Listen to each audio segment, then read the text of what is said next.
They got the 24 victories. They all of them got multiple victories except one. This painting happened to be a little personal. It's not very true from a standpoint of a couple technical things here. Aviation artists like to take a few liberties, and we never flew this close when we were strafing, because had we done so, we wouldn't have been able to maneuver. We flew maybe 300 or 400 yards apart as we came across strafing. But we strafed under 50 feet. That's the height of a telephone pole. Height of a telephone pole. Going 300 miles an hour, we strafed. And wow. The idea was, the reason for that was that all around the field, the Germans had guns firing at us, and from every direction. And it's the most dangerous thing we did. But anyway, in air-to-air combat, you only have one guy usually shooting at you at a time. Here we had probably 100 guys shooting at us. So that's why it's so dangerous. We lost more pilots ground strafing German airfields than anything else we did in air-to-air combat or anything. Anyway, and a Canadian artist named Robert Bailey wanted to do this painting, and his agent called me and said, our guys, he said, aces, and he said, no, the aces have all had paintings made. He said, I just want an ordinary pilot. I said, well, I'm about as ordinary as you get. And he said, well, send me some of your experiences. Well, I sent him a description of strafing this German airfield. But my wingman here got shot down, was a prisoner of war. He took a bullet in his radiator, and of course that's a liquid-cooled airplane, the Mustang is. And when his coolant was gone, he was 15 miles away from the airfield. He had to bail out, and he was captured and was a prisoner of war for the rest of the war for about a year. I took an explosive shell in my horizontal stabilizer, and I was going to bail out as soon as I could get high enough. But as I climbed up, getting higher, fighting the airplane, it slowed down. As I slowed down, it got a little more stable, and I sat back down and brought it home and landed it. But this was my second closest call. The fire was the first one, and this is the second closest call that I had. Thank you. We went in and shot up these tanks and stopped them all. And about 6 weeks later, we got a couple of cases of cognac sent to us. It had a little note in it that says, "Thanks, guys." That's awesome. Wow. Wow. Yeah. Too bad you don't have that note.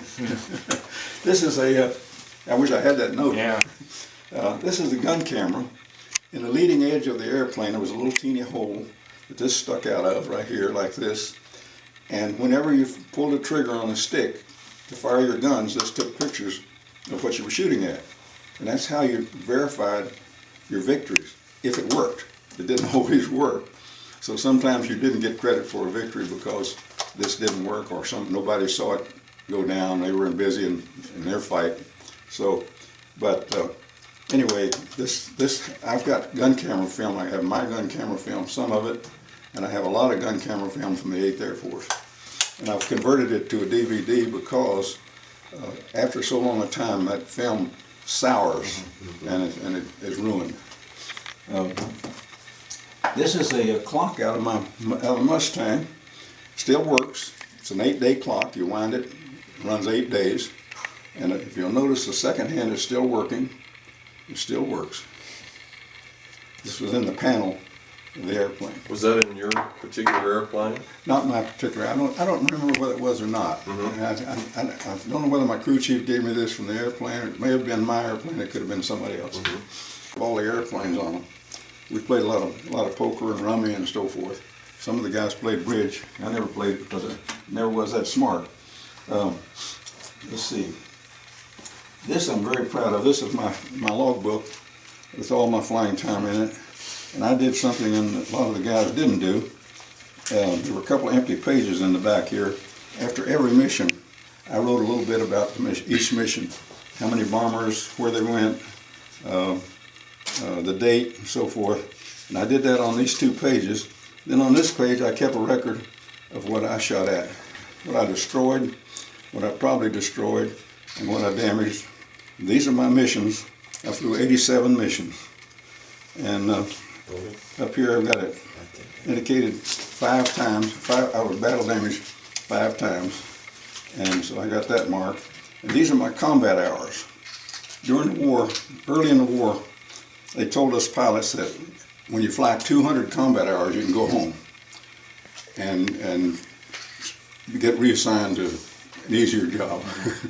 And but you know, in the military, they change the rules sometimes. Oh, yeah. Well, D-Day was coming, and all of us guys that were there early, like myself, they were going to lose us, and they needed all the experience that we had. They needed the guys that had flown a lot of missions and so forth for leaders, to be the leaders, and they knew they were going to lose them for D-Day, so they changed the rules on us. They said, okay guys, when you get to 200 hours, I was right here, about 180 hours, and when they changed the rules, and when D-Day came, I had about 180 hours.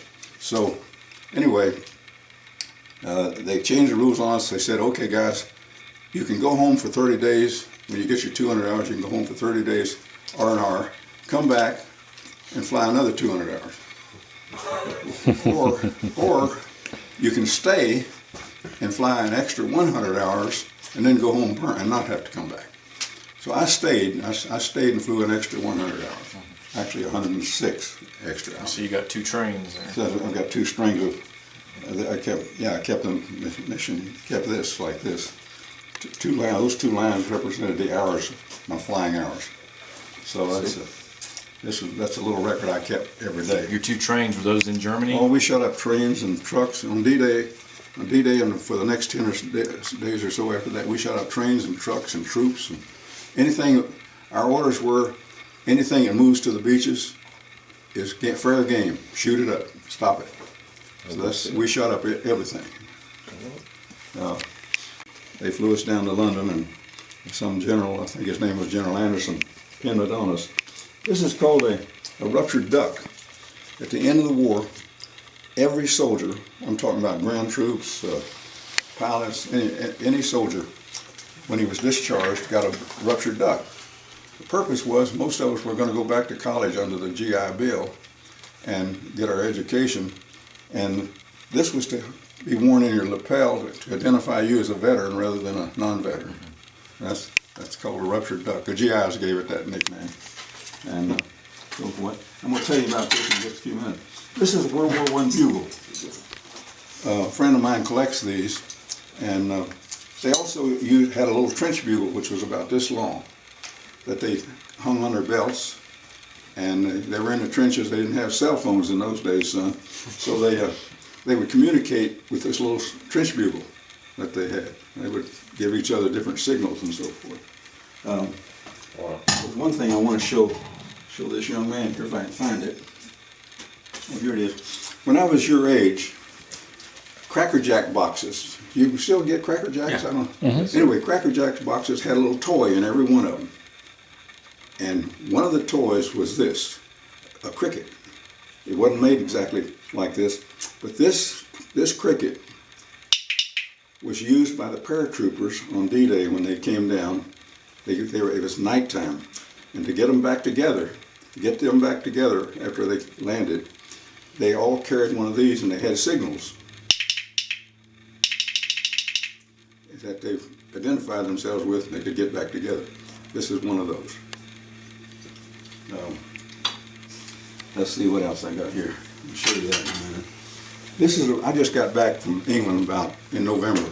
I was over there for my 91st birthday, and went back to the old base, and the only thing that's still there is the old tower is about torn up, and the old fireplace from our pilot's room. The building's gone, but the fireplace is still standing. And one of the guys said, would you like to have a brick from the old fireplace? I said, I sure would. So they went over and chipped it out and gave it to me. Wow. Wow. This is a cylinder out of a Mustang. Cylinder head. Out of a Mustang. Feel the weight of it, son. That's inside the engine.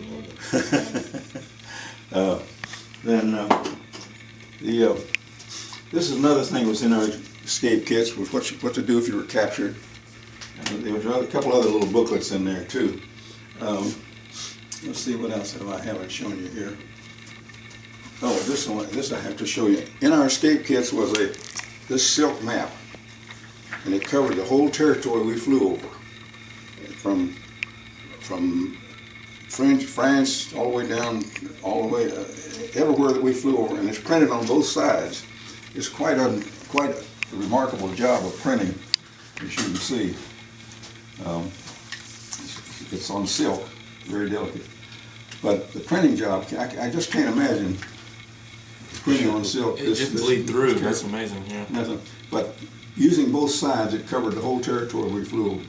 Wow. And this was in your escape kit. It also had some little indications, which I cannot remember, of where you might get some help from the friendly French or the friendly Belgians and so forth, the Dutch. It had some little markings in here, which 60 years later, I don't remember what they were, but they're on there, on these maps. This was a British idea. They were using it before we ever used it. But the 4 Mustangs back there, that's me leading those that flight of Mustangs. If you looked at it real close with them, you could see that the markings on it are PEP, which was my airplane. So, I want to show them What was this right here? my dad's Colt 45. I want you to feel the weight of it. Watch it. Careful, son, it's heavy. Would you like to carry that around? Take it to school. Show them. That gun was designed by Colt in 1917, and it's Wow. really heavy, isn't it? It's a 45, you said? 45. 45 caliber. That'll knock a man down right quick.